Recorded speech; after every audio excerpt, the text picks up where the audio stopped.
We begin with a new movie coming out tomorrow that features a portrayal of sister missionaries from the Church of Jesus Christ of Latter-day Saints. Now, it's called Heretic. Maybe you've heard of it. It's a psychological thriller starring Hugh Grant, and it's sparking a conversation now about missionary safety.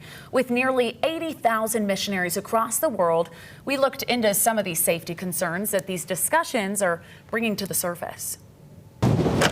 Good afternoon. Mr. Reed, are you interested in learning more about the Church of Jesus Christ? Yeah. Imagine you're a full-time volunteer missionary. I could tell that you are a very spiritually curious person. Teaching church doctrine. You read more than we do. When you notice things take a turn. I think it is time. Time for what? Time for enlightenment. That's the start of the psychological thriller Heretic. It features portrayals of sister missionaries for the Church of Jesus Christ of Latter-day Saints who get trapped and tested by a man they're teaching, played by Hugh Grant. While the scenes you'll see are fiction, church missionaries are obviously real, and it sparks a discussion on their safety. So how does the whole missionary process work? Members of the Church of Jesus Christ of Latter-day Saints, men and women, can choose to serve as full-time missionaries. For young men, it's when they're 18 to 25. Young women can serve 19 to 29. Now, to put it simply, they'll meet with local clergy, fill out the proper paperwork, and then receive their assignment to one of the church's 400-plus missions located around the world.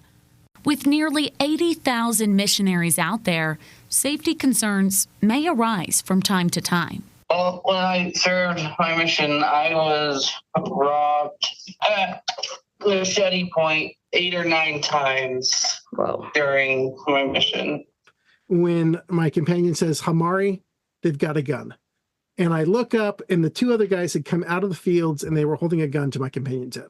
So we're waiting in line, and it's towards the end of the day, trying to make sure we get back to our apartment by curfew. As we're standing there, I get approached by this guy, and he pulls out a revolver, like a gun. There's also Amy Stark. She served as a full-time missionary in Italy starting in 2017. She says while serving her mission, she was sexually assaulted. When she got home, she talked with others about their experiences too. We need to talk about it in order for things to be done about it. Because if there's silence around the topic, then people are not going to be educated or aware of the extent of the problem.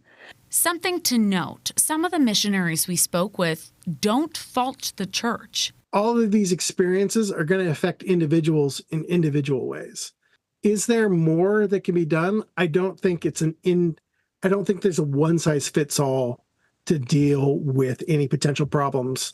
In fact, some say they would go serve again. Even with the craziness that went on, I wouldn't trade it for the world. I still have dreams of when I'm back on the mission, and I fondly think of it, and I would go back in a heartbeat. The church says we support those who serve in the church and in our communities by providing a thorough, regular program of physical and emotional safety training. Our commitment is to foster a culture of respect, empowerment, and safety for all individuals.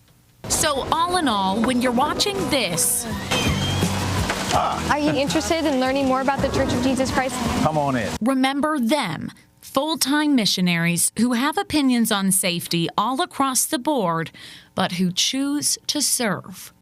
Now, the church notes this movie is a work of fiction and is not based on actual events. They say this: we encourage open discussions and constructive dialogue regarding media portrayals of faith and their impact on society.